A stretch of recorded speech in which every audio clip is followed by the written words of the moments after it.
പത്രോസ് എഴുതിയ രണ്ടാം ലേഖനം, അദ്ധ്യായം 1. അഭിവാദനം. യേശുക്രിസ്തുവിൻ്റെ ദാസനും അപ്പോസ്തലനുമായ ശിമയോൻ പത്രോസ്, നമ്മുടെ ദൈവത്തിൻ്റെയും രക്ഷകനായ യേശുക്രിസ്തുവിൻ്റെയും നീതി വഴി ഞങ്ങൾ സ്വീകരിച്ച വിശ്വാസം തന്നെ സ്വീകരിച്ചവർക്ക് എഴുതുന്നത്. ദൈവത്തെയും നമ്മുടെ കർത്താവായ യേശുക്രിസ്തുവിനെയും കുറിച്ചുള്ള പൂർണ്ണമായ പരിജ്ഞാനം മൂലം നിങ്ങളിൽ കൃപയും സമാധാനവും വർദ്ധിക്കട്ടെ. ക്രൈസ്തവൻ്റെ വിളി, തൻ്റെ മഹത്വത്തിലേക്കും ഔന്നത്യത്തിലേക്കും നമ്മെ വിളിച്ചവനെക്കുറിച്ചുള്ള പൂർണ്ണമായ അറിവിലൂടെ നമ്മുടെ ജീവിതത്തിനും ഭക്തിക്കും ആവശ്യമായതെല്ലാം അവൻ്റെ ദൈവിക ശക്തി നമുക്ക് പ്രദാനം ചെയ്തിരിക്കുന്നു. ദുരാശ മൂലം ലോകത്തിലുണ്ടാവുന്ന വിനാശത്തിൽ നിന്ന് രക്ഷപ്പെട്ട ദൈവിക സ്വഭാവത്തിൽ നിങ്ങൾ പങ്കുചേരാകുന്നതിന് തൻ്റെ മഹത്വവും ഔന്നത്യവും വഴി അവിടുന്ന് നിങ്ങൾക്ക് അമൂല്യവും ശ്രേഷ്ഠവുമായ വാഗ്ദാനങ്ങൾ നൽകിയിരിക്കുന്നു. ഇക്കാരണത്താൽ നിങ്ങളുടെ വിശ്വാസത്തെ സുഹൃതം കൊണ്ടും, സുഹൃതത്തെ ജ്ഞാനം കൊണ്ടും, ജ്ഞാനത്തെ ആത്മസംയമനം കൊണ്ടും, ആത്മസംയമനത്തെ ക്ഷമ കൊണ്ടും, ക്ഷമയെ ഭക്തി കൊണ്ടും, ഭക്തിയെ സഹോദര സ്നേഹം കൊണ്ടും, സഹോദര സ്നേഹത്തെ ഉത്ഭവി കൊണ്ടും സമ്പൂർണ്ണമാക്കാൻ നന്നായി ഉത്സാഹിക്കുവേൻ. ഇവ നിങ്ങളിൽ ഉണ്ടായിരിക്കുകയും സമൃദ്ധമാവുകയും ചെയ്താൽ നിങ്ങൾ പ്രയോജനശൂന്യരും ഫലരഹിതരുമായിരിക്കാൻ നമ്മുടെ കർത്താവായ യേശു ക്രിസ്തുവിനെക്കുറിച്ചുള്ള പൂർണ്ണമായ അറിവ് സഹായിക്കും. ഇവയില്ലാത്തവൻ അന്ധനും ഹ്രസ്വദൃഷ്ടിയും പഴയ പാപങ്ങളിൽ നിന്ന് ശുദ്ധീകരിക്കപ്പെട്ടു എന്ന കാര്യം വിസ്മരിക്കുന്നവനുമാണ്. ആകയാൽ സഹോദരരെ, നിങ്ങളുടെ വിളിയും തിരഞ്ഞെടുപ്പും ഉറപ്പിക്കുന്നതിൽ കൂടുതൽ ഉത്സാഹമുള്ളവരായിരിക്കുവിൻ. ഇങ്ങനെ ചെയ്താൽ ഒരിക്കലും നിങ്ങൾ വീണുപോവുകയില്ല. നമ്മുടെ കർത്താവും രക്ഷകനുമായ യേശുക്രിസ്തുവിൻ്റെ അനശ്വരമായ രാജ്യത്തിലേക്ക് അനായാസം നിങ്ങൾ പ്രവേശനം ലഭിക്കുകയും ചെയ്യും. നിങ്ങൾ ഇക്കാര്യങ്ങൾ അറിയുകയും നിങ്ങൾക്ക് ലഭിച്ചിരിക്കുന്ന സത്യത്തിൽ ഉറച്ചു നിൽക്കുകയും ചെയ്യുന്നുവെങ്കിലും അവയെക്കുറിച്ച് എപ്പോഴും നിങ്ങളെ ഞാൻ ഓർമ്മിപ്പിച്ചുകൊണ്ടിരിക്കും. ഞാൻ ഈ കൂടാരത്തിൽ ആയിരിക്കുന്നിടത്തോളം കാലം ഓർമ്മപ്പെടുത്തൽ വഴി നിങ്ങളെ ഉണർത്തുന്നത് ഉചിതമാണെന്ന് കരുതുന്നു.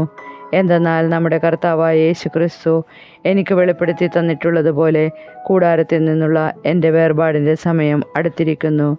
എൻ്റെ വേർപാടിന് ശേഷം നിങ്ങൾ ഇക്കാര്യങ്ങൾ ഓർക്കാൻ വേണ്ടത് ഞാൻ ചെയ്യും. മഹത്വത്തിന് സാക്ഷികൾ, നമ്മുടെ കർത്താവായ യേശുക്രിസ്തുവിൻ്റെ ശക്തിയെയും പ്രത്യാഗമനത്തെയും കുറിച്ച് ഞങ്ങൾ നിങ്ങളെ അറിയിച്ചത് കൗശലപൂർവ്വം മെനഞ്ഞെടുത്ത കൽപ്പിത കഥകളെ വിശ്വസിച്ചതുകൊണ്ടല്ല, ഞങ്ങൾ യഥാർത്ഥ ശക്തിപ്രഭാവത്തിൻ്റെ ദൃക്സാക്ഷികളായതുകൊണ്ടാണ്. പിതാവായ ദൈവത്തിൽ നിന്ന് ബഹുമാനവും മഹത്വവും അവൻ സ്വീകരിച്ചു. അവൻ എൻ്റെ പ്രിയപുത്രൻ, ഇവന് ഞാൻ പ്രസാദിച്ചിരിക്കുന്നു എന്ന സ്വരം മഹിമപ്രഭാവത്തിൽ നിന്ന് എൻ്റെ അടുത്ത് വരികയും ചെയ്തു. സ്വർഗത്തിൽ നിന്നുണ്ടായ ഈ സ്വരം ഞങ്ങൾ കേട്ടു. എന്തെന്നാൽ ഞങ്ങളും അവൻ്റെ കൂടെ വിശുദ്ധ മലയിലുണ്ടായിരുന്നു. ഇങ്ങനെ പ്രവാചകനെ പറ്റി ഞങ്ങൾക്ക് കൂടുതൽ അറിവ് ലഭിച്ചിരിക്കുന്നു. പ്രഭാതം പൊട്ടിവിടരുകയും നക്ഷത്രം നിങ്ങളുടെ ഹൃദയങ്ങളിൽ ഉദിക്കുകയും ചെയ്യുന്നതുവരെ ഇരുളിൽ പ്രകാശിക്കുന്ന ദീപത്തെ എന്ന പോലെ പ്രവാചകവചനത്തെ നിങ്ങൾ ശ്രദ്ധിക്കേണ്ടതാണ്. ആദ്യം നിങ്ങൾ ഇത് മനസ്സിലാക്കുവിൻ. വിശുദ്ധ ലിഖിതത്തിലെ പ്രവചനങ്ങളൊന്നും തന്നെ ആരുടെയും സ്വന്തമായ വ്യാഖ്യാനത്തിനുള്ളതല്ല. എന്തുകൊണ്ടെന്നാൽ പ്രവചനങ്ങൾ ഒരിക്കലും മാനുഷിക ചോദനയാൽ രൂപപ്പെട്ടതല്ല, പരിശുദ്ധാത്മാവിനാൽ പ്രചോദിതരായി ദൈവത്തിൻ്റെ മനുഷ്യൻ സംസാരിച്ചവയാണ്. പത്രോസ് എഴുതിയ രണ്ടാം ലേഖനം, അദ്ധ്യായം 2. വ്യാജപ്രവാചകന്മാർ. ഇസ്രായേൽ ജനങ്ങൾക്കിടയിൽ വ്യാജപ്രവാചകന്മാരുണ്ടായിരുന്നു. അതുപോലെ തങ്ങളുടെ മേൽ ശീഘ്രനാശം വരുത്തിവെക്കുന്ന വ്യാജോപദേഷ്ടാക്കൾ നിങ്ങളുടെ ഇടയിലും ഉണ്ടാകും. അവർ വിനാശകരമായ അഭിപ്രായങ്ങൾ രഹസ്യത്തിൽ പഠിപ്പിക്കുകയും തങ്ങളെ വില കൊടുത്തു വാങ്ങിയ നാഥനെ പോലും നിഷേധിക്കുകയും ചെയ്യും. പലരും അവരുടെ ദുഷിച്ച മാർഗത്തെ അനുഗമിക്കും. അങ്ങനെ അവർ മൂലം സത്യത്തിൻ്റെ മാർഗം നിന്ദിക്കപ്പെടും. അത്യാഗ്രഹം കാരണം വ്യാജം പറഞ്ഞ് നിങ്ങളെ അവർ ചൂഷണം ചെയ്യും. നേരത്തെ തന്നെ നിശ്ചയിക്കപ്പെട്ടിരിക്കുന്ന അവരുടെ ശിക്ഷാവിധിക്ക് കാലവിളംബം വരികയില്ല. വിനാശം കണ്ണു തുറന്ന് അവരെ കാത്തിരിക്കുകയും ചെയ്യുന്നു. പാപം ചെയ്ത ദൂതന്മാരെ ദൈവം വെറുതെ വിട്ടില്ല. വിധി ദിനം വരെ സൂക്ഷിക്കുന്നതിനായി അവരെ അവിടുന്ന് നരകത്തിലെ ഇരുൾ കുഴികളിലേക്ക് തള്ളിവിട്ടു. ദുഷ്ടരുടെ മേൽ ജലപ്രളയം അയച്ചപ്പോൾ പഴയ ലോകത്തോട് അവിടുന്ന് കാരുണ്യം കാണിച്ചില്ല. എന്നാൽ നീതിയുടെ മുന്നോടിയായ നോഹയെ മറ്റ് 7 പേരോടുകൂടി അവിടുന്ന് കാത്തുരക്ഷിച്ചു. സോദോം ഗൊമോറ നഗരങ്ങളെ ചാമ്പലാക്കിക്കൊണ്ട് അവിടുന്ന് അവയിലെ ജനങ്ങളെ ശിക്ഷിച്ചു. അങ്ങനെ ദൈവഭയമില്ലാതെ ജീവിക്കാനിരിക്കുന്നവർക്ക് അവിടുന്ന് ഒരു ഗുണപാഠം നൽകി. ദുഷ്ടരുടെ ദുർവൃത്തി മൂലം വളരെയധികം വേദന സഹിച്ച നീതിമാനായ ലോത്തിനെ അവിടുന്ന് അവരുടെ ഇടയിൽ നിന്ന് രക്ഷിച്ചു. അവരുടെ മധ്യ ജീവിച്ച ആ നീതിമാൻ അവരുടെ ദുഷ്പ്രവർത്തികൾ അനുദിനം കാണുകയും കേൾക്കുകയും ചെയ്തു. അത് അവൻ്റെ നീതിബോധമുള്ള മനസ്സിനെ പീഡിപ്പിച്ചു. ദൈവഭയമുള്ളവരെ പരീക്ഷകളിൽ നിന്ന് എങ്ങനെ രക്ഷിക്കണമെന്നും അനീതി പ്രവർത്തിക്കുന്നവരെ വിധിദിനം വരെ എങ്ങനെ ശിക്ഷാവിധിയാക്കി സൂക്ഷിക്കണമെന്നും കർത്താവ് അറിയുന്നു. പ്രത്യേകിച്ച് മ്ലേച്ഛമായ അഭിലാഷങ്ങൾക്ക് അടിമപ്പെടുന്നവരെയും അധികാരത്തെ നിന്ദിക്കുന്നവരെയും മഹിമയണിഞ്ഞവരെ ദുഷിക്കാൻ പോലും മടിക്കാത്തവരാണ് അവർ. ബലത്തിലും ശക്തിയിലും അവരെക്കാൾ വലിയവരായ ദൂതന്മാർ പോലും കർത്താവിൻ്റെ സന്നിധിയിൽ അവർക്കെതിരായി അപമാനകരമായ വിധി പറയുന്നില്ല. കൊല്ലപ്പെടുന്നതിന് മാത്രമായി സൃഷ്ടിക്കപ്പെട്ട സഹജവാസനയാൽ നയിക്കപ്പെടുന്ന വിശേഷബുദ്ധിയില്ലാത്ത മൃഗങ്ങളെ പോലെയാണവർ. തങ്ങൾക്ക് അജ്ഞാതമായ കാര്യങ്ങളെക്കുറിച്ച് അവർ ദൂഷണം പറയുന്നു. മൃഗങ്ങളുടെ നാശം തന്നെ അവർക്ക് വന്നുകൂടും. അവർക്ക് തിന്മയ്ക്ക് തിന്മ പ്രതിഫലമായി ലഭിക്കും. പട്ടാപ്പകൽ മധുരോത്സവത്തിൽ മുഴുകുന്നത് അവർ ആനന്ദപ്രദമായി എണ്ണുന്നു. നിങ്ങളോടൊത്ത് ഭക്ഷണം കഴിക്കുമ്പോൾ അവർ കുടിച്ച് മദിച്ച് വഞ്ചന പ്രവർത്തിക്കുന്നു. അവർ കളങ്കവും വൈകല്യവും നിറഞ്ഞവരാണ്. വ്യഭിചാരാസക്തി നിറഞ്ഞതും പാപത്തിൽ നിന്ന് വിരമിക്കാത്തതുമാണ് അവരുടെ കണ്ണുകൾ. അവർ ചഞ്ചല മനസ്കരെ വശീകരിക്കുന്നു. അവർ അത്യാഗ്രഹത്തിൽ തഴക്കം നേടിയ ഹൃദയമുള്ളവരും ശാപത്തിൻ്റെ സന്തതികളുമാണ്. നേർവഴിയിൽ നിന്ന് മാറി അവർ തിന്മ ചെയ്തു. ബെവോറിൻ്റെ പുത്രനായ ബാലാമിൻ്റെ മാർഗമാണ് അവർ പിന്തുടർന്നത്. അവനാകട്ടെ തിന്മയുടെ പ്രതിഫലത്തെ സ്നേഹിച്ചവനാണ്. അവൻ്റെ തെറ്റിനുള്ള ശാസനം അവന് ലഭിച്ചു. ഒരു ഊമക്കഴുത മനുഷ്യസ്വരത്തിൽ സംസാരിച്ചുകൊണ്ട് ആ പ്രവാചകൻ്റെ ഭ്രാന്തിന് അറുതി വരുത്തി.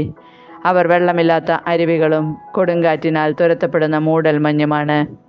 അവർക്കായി അന്ധകാരത്തിൻ്റെ അധോലോകം കരുതി വെക്കപ്പെട്ടിരിക്കുന്നു. എന്തെന്നാൽ തെറ്റിൽ ജീവിക്കുന്നവരിൽ നിന്ന് കഷ്ടിച്ച് രക്ഷ പ്രാപിച്ചവരെ വ്യർത്ഥമായ വാഗ്ധോരണി കൊണ്ട് വിഷയാസക്തമായ ദുർവിചാരങ്ങളിലേക്ക് അവർ പ്രലോഭിപ്പിക്കുന്നു. മറ്റുള്ളവർക്ക് സ്വാതന്ത്ര്യം പ്രദാനം ചെയ്യുന്ന അവർ തന്നെ നാശത്തിൻ്റെ അടിമകളാണ്. കാരണം ഏതിനാൽ ഒരുവൻ തോൽപ്പിക്കപ്പെടുന്നുവോ അതിൻ്റെ അടിമയാണവൻ.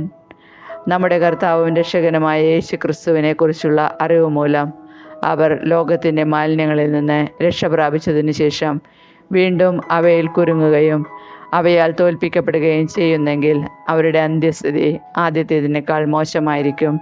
കാരണം തങ്ങൾക്ക് ലഭിച്ച വിശുദ്ധ കൽപ്പനയെക്കുറിച്ച് അറിഞ്ഞിട്ട് അതിൽ നിന്ന് പിന്മാറുന്നതിനേക്കാൾ അവർക്ക് നല്ലത് നീതിയുടെ വഴിയെക്കുറിച്ച് അറിയാതിരിക്കുകയായിരുന്നു.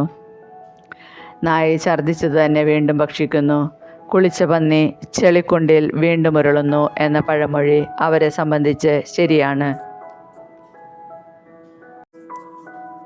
പത്രോസ് എഴുതിയ 2-ാം ലേഖനം, അധ്യായം 3. കർത്താവിൻ്റെ പ്രത്യാഗമനം. പ്രിയപ്പെട്ടവരെ, ഞാൻ നിങ്ങൾക്ക് എഴുതുന്ന 2-ാമത്തെ ലേഖനമാണല്ലോ ഇത്.